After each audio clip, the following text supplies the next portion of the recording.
क्या आपने कभी सोचा है कि भाग्य की रेखाएं कुछ लोगों के हाथों में राजयोग क्यों खींच देती हैं, जबकि कुछ लोग जीवन भर दरिद्रता और संघर्ष के अंधेरे कुएं में ही घुटते रह जाते हैं? जब हम किसी को अर्श से फर्श पर गिरते हुए या किसी गरीब को मिट्टी से उठकर सोने का महल खड़ा करते हुए देखते हैं, तो हम उसे चमत्कार या भाग्य का नाम दे देते हैं। लेकिन क्या सचमुच संसार में सब कुछ भाग्य है, या फिर कुछ ऐसे शाश्वत और गूढ़ रहस्य हैं जिन्हें अगर एक भिखारी भी समझ ले तो वह अपने जीवन का सम्राट बन सकता है? वर्मा स्टोरीज के सभी आत्मीय श्रोताओं को आपके अपने कथाकार विवेक वर्मा का सप्रेम नमस्कार। आज मैं आपको किसी मायावी लोक की नहीं, बल्कि इसी यथार्थ जीवन की एक ऐसी मर्मस्पर्शी और ज्ञान से भरी कथा सुनाने जा रहा हूं जिसके तार सीधे देवाधिदेव महादेव के उन 8 रहस्यों से जुड़े हैं जो किसी भी हारे हुए, टूटे हुए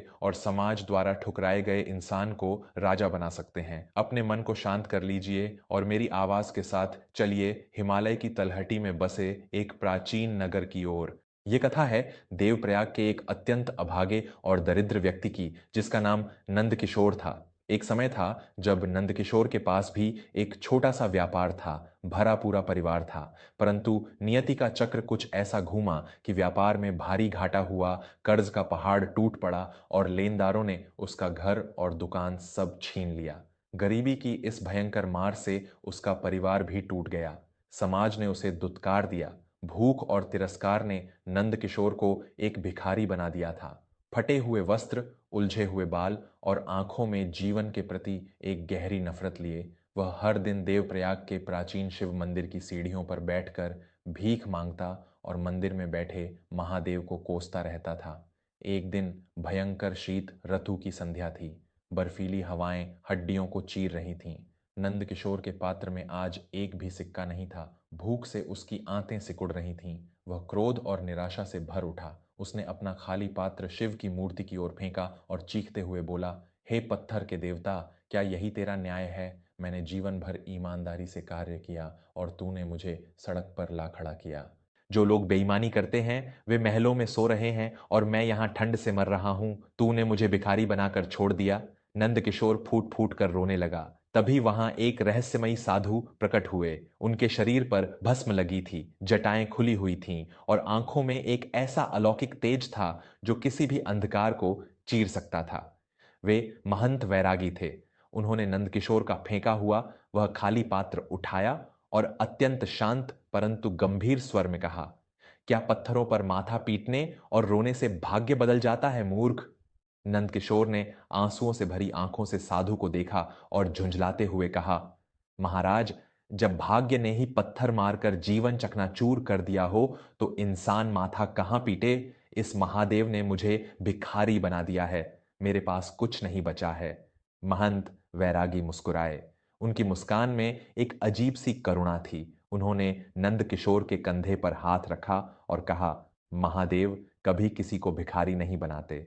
मनुष्य अपनी कमजोर सोच और अपने कर्मों से भिखारी बनता है।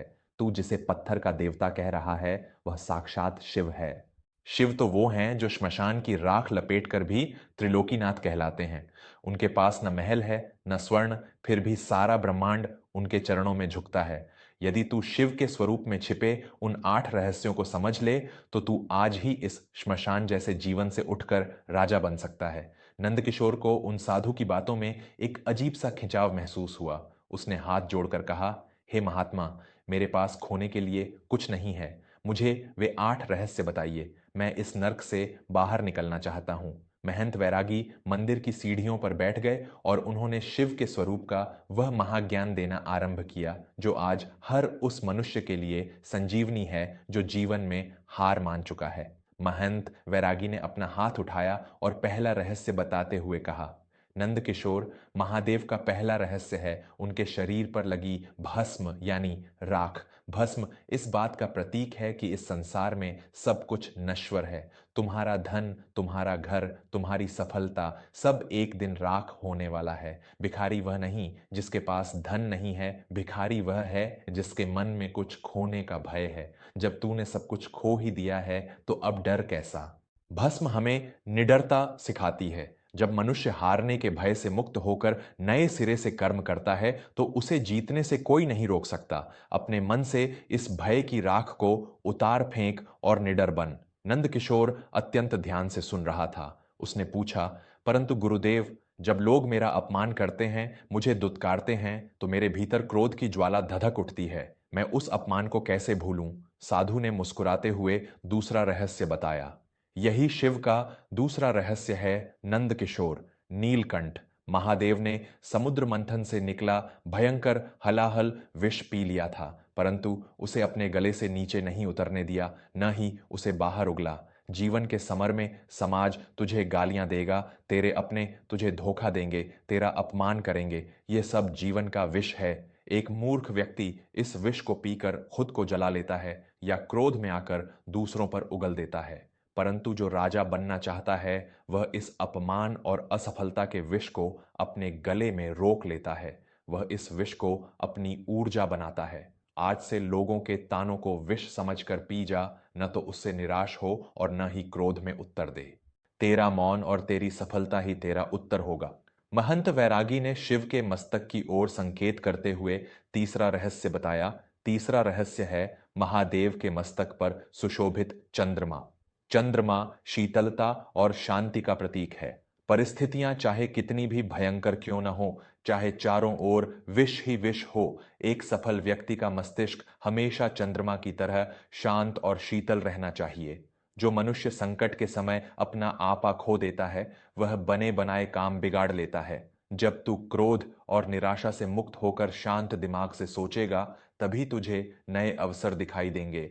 नंदकिशोर के भीतर का अंधकार धीरे धीरे छंट रहा था। उसने एक नई आशा के साथ पूछा, हे महात्मा, मन तो शांत कर लूंगा, परंतु मेरे पास तो कोई साधन नहीं है। मैं शुरुआत कहां से करूं? मार्ग में बहुत सी बाधाएं हैं। साधु ने अत्यंत तेजस्वी स्वर में चौथा रहस्य खोला। शिव का चौथा रहस्य है, उनकी जटाओं से बहती गंगा। गंगा निरंतर प्रवाह और पवित्रता का प्रतीक है।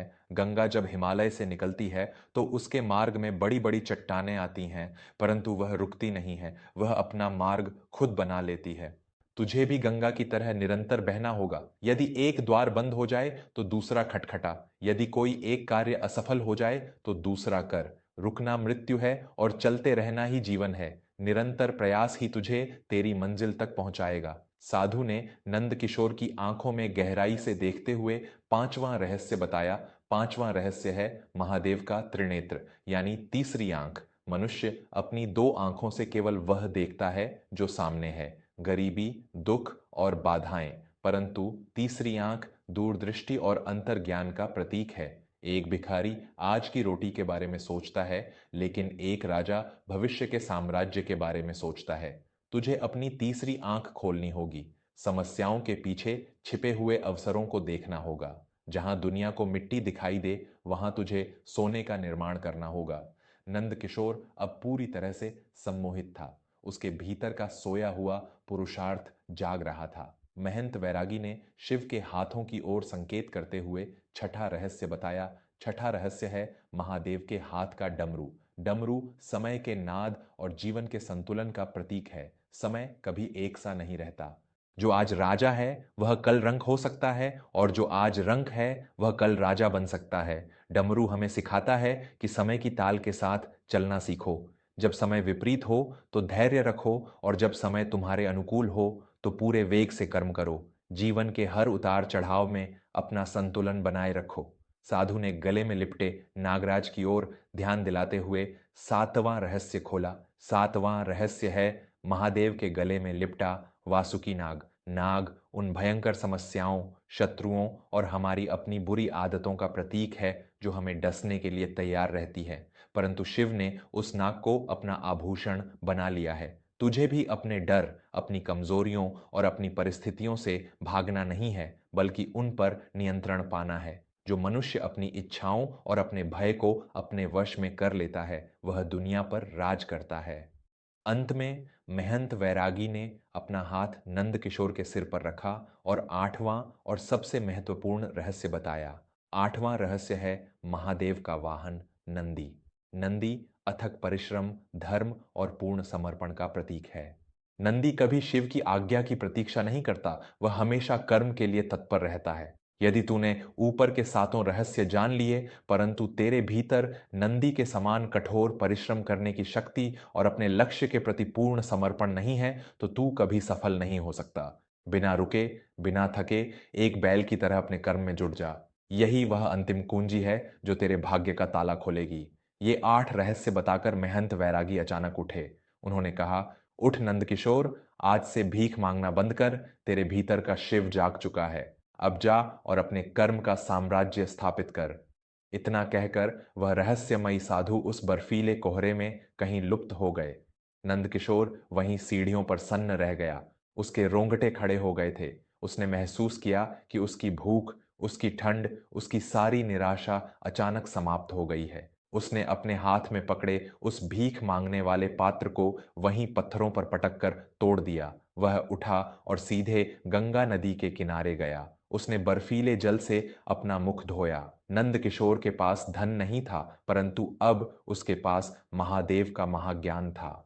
उसने देखा कि गंगा के किनारे की मिट्टी बहुत चिकनी और सुंदर थी। उसने अपनी तीसरी आंख, दूरदृष्टि का प्रयोग किया। उसने उस मिट्टी को इकट्ठा किया और अपने हाथों से छोटे छोटे दिए और मूर्तियां बनानी आरंभ कर दी। जब वह यह कर रहा था तो कुछ लोगों ने उसे ताने मारे, अरे भिखारी, अब मिट्टी से खेलेगा। नंदकिशोर को क्रोध आया, परंतु उसे शिव का नीलकंठ याद आ गया। उसने उस विष को पी लिया और मुस्कुराकर अपना काम करता रहा।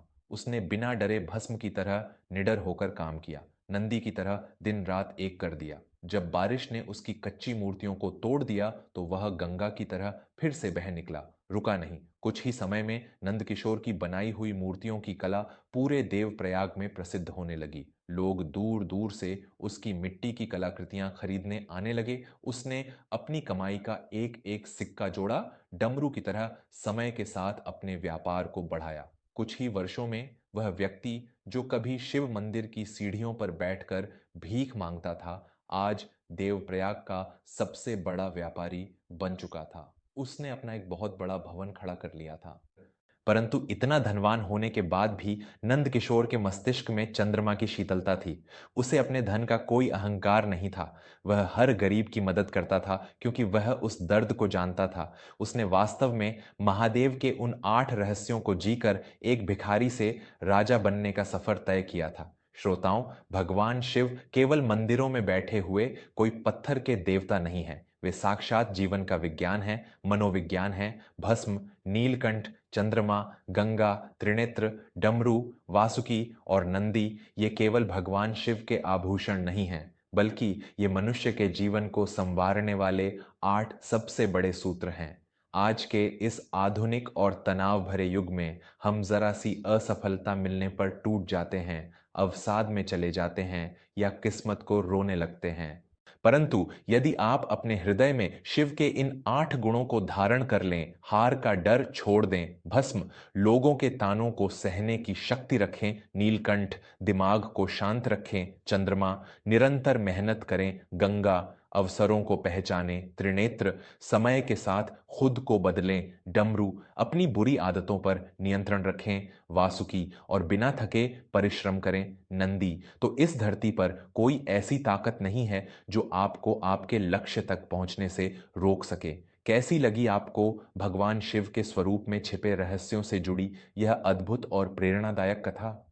मैं आपका दोस्त विवेक वर्मा हमेशा यही प्रयास करता हूं कि वर्मा स्टोरीज के माध्यम से आपके पूरे परिवार के लिए केवल कहानियां न लाऊं, बल्कि जीवन को सकारात्मक दिशा देने वाला ऐसा यथार्थ ज्ञान लेकर आऊं जो आपके जीवन के हर अंधकार को मिटा सके।